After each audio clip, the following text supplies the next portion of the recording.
È la folla anonima di una grande città. Siamo noi.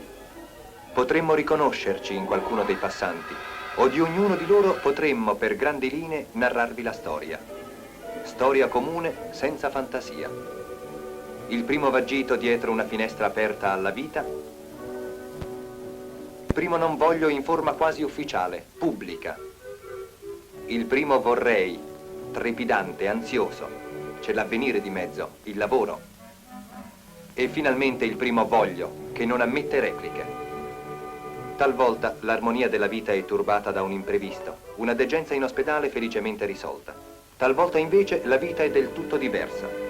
Si può addirittura chiamare in causa il destino, quando un tragico incidente capovolge il normale corso dell'esistenza, mutilando un corpo nell'età in cui non si dovrebbe neppure conoscere il dolore. La scienza e la fede allora si adoperano per riportare il corso di queste esistenze scoraggiate sul giusto binario. E quando ritengono di esserci riuscite, come in questo caso, lasciano che riprendano il loro cammino. È il giorno del congedo per uno dei mutilatini. Ricorderà gli anni trascorsi nell'istituto come un tempo sereno, senza ombre. Anch'egli potrà dire quando eravamo ragazzi. Intanto, da oggi comincia a non esserlo più. Gli amici vogliono salutarlo ancora e nell'augurio si nasconde il desiderio di poterlo presto seguire, uno per uno, via via che saranno maturi per il grande passo.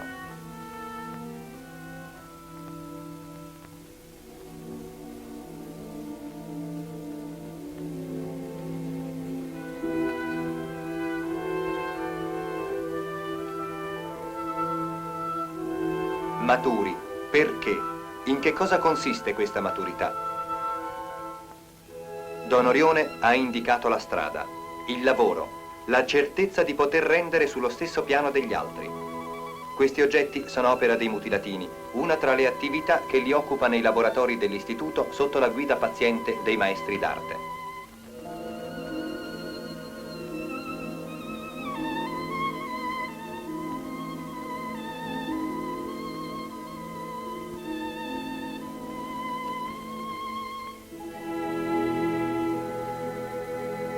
La vera maturità consiste nell'aver imparato che, malgrado le loro ferite, essi possono essere utili agli altri e a se stessi.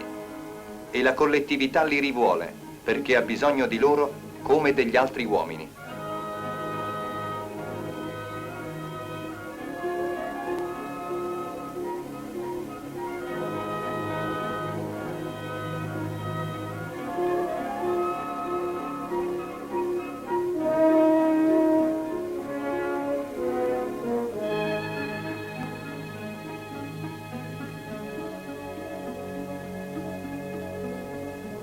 Ora lasceremo il centro mutilatini con i più piccoli al loro lavoro sereno e ai loro giochi, perché vogliamo visitare alcuni tra coloro che questo istituto hanno lasciato.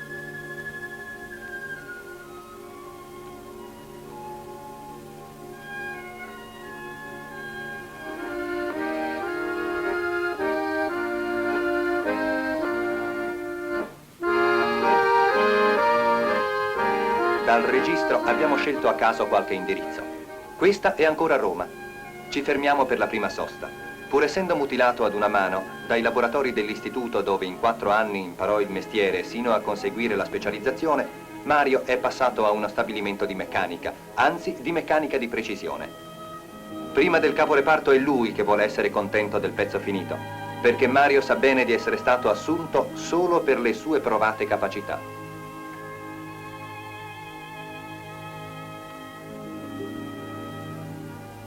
Dopo il lavoro, 4 chiacchiere all'aria aperta con gli amici o molto spesso una visita a Gianfranco. Insieme rimasero feriti in un tragico gioco. Insieme furono ricoverati all'ospedale. Furono ancora insieme nella stessa officina scuola del centro di rieducazione. E solo oggi si sono divisi e lavorano in luoghi diversi.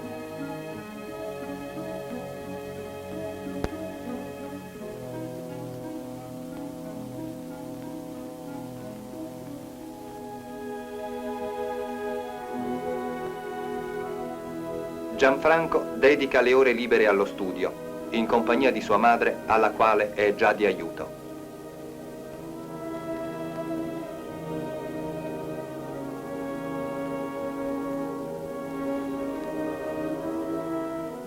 Ora il nostro itinerario valica i giochi dell'Appennino. Siamo nel cuore delle Marche e nel fondo di una vallata scopriamo un grosso paese, Urbania. Abbiamo l'indirizzo di una casa e di un ufficio, ma è mattino molto presto e se vogliamo trovare il nostro amico dobbiamo venire qui, al campo sportivo. Eccolo, non cessa di allenarsi. Presentiamolo con il suo titolo sportivo, campione regionale degli 800 metri piani. È mutilato di un occhio e di una mano. Non importa, perché per vincere gli bastano le gambe.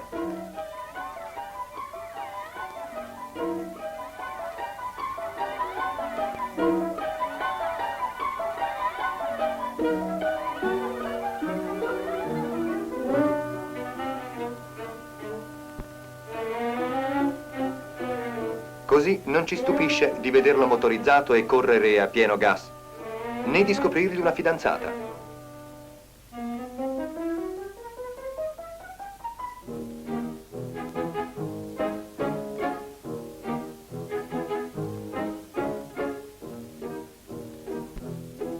In paese lo conoscono tutti e lo stimano. È impiegato alle poste e aspetta una promozione. Siamo a Firenze per un'altra visita. Nel darci quest'altro indirizzo il sacerdotato il mutilatino come un ragazzo timidissimo. Ma ormai anche lui ha un'occupazione, una famiglia, uno scopo. Figuriamoci, è diventato papà da pochi giorni. La timidezza è scomparsa. Della sua sventura non gli rimane che un ricordo e scomparirà anche quello per far posto ad altri ricordi.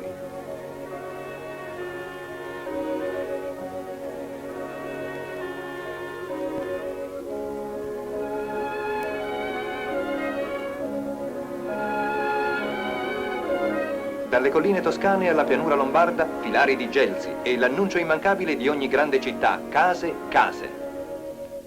Ecco Milano. Ma oggi è domenica. L'amico che cerchiamo sarà andato al Duomo o al Castello. I milanesi di solito a primavera, nei giorni di festa, se ne vanno fuori in comitiva. Il nostro amico, eccolo qui. Questo a destra, non viene meno alla tradizione. Nella gaia compagnia, 2 mutilatini e colleghi. Sono impiegati nella stessa banca.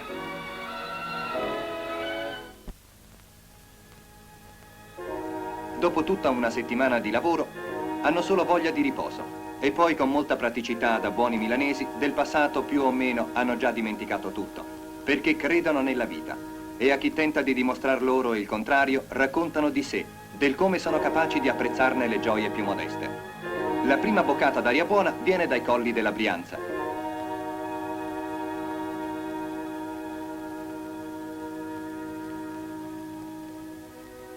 Domenica sul lago. Una felice pausa prima di riprendere il faticoso cammino. Piace anche a noi terminare il viaggio in un giorno di festa, con quest'ultimo esempio di ragazzi che hanno ormai chiuso la loro vicenda di mutilatini come tanti altri. Erano fanciulli, ma la guerra fece in tempo a raggiungerli.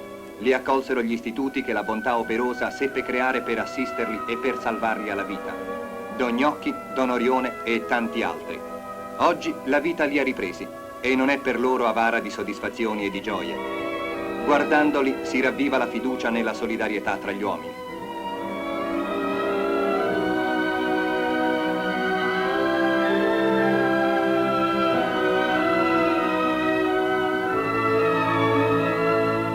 Domenica sul lago è già finita, ma un momento felice lo si può sempre fissare nel tempo.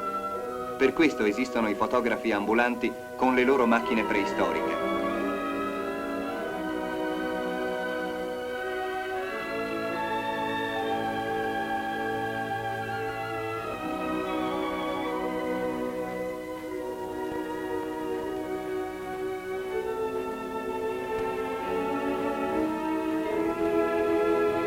Il tempo però continua ugualmente a scorrere.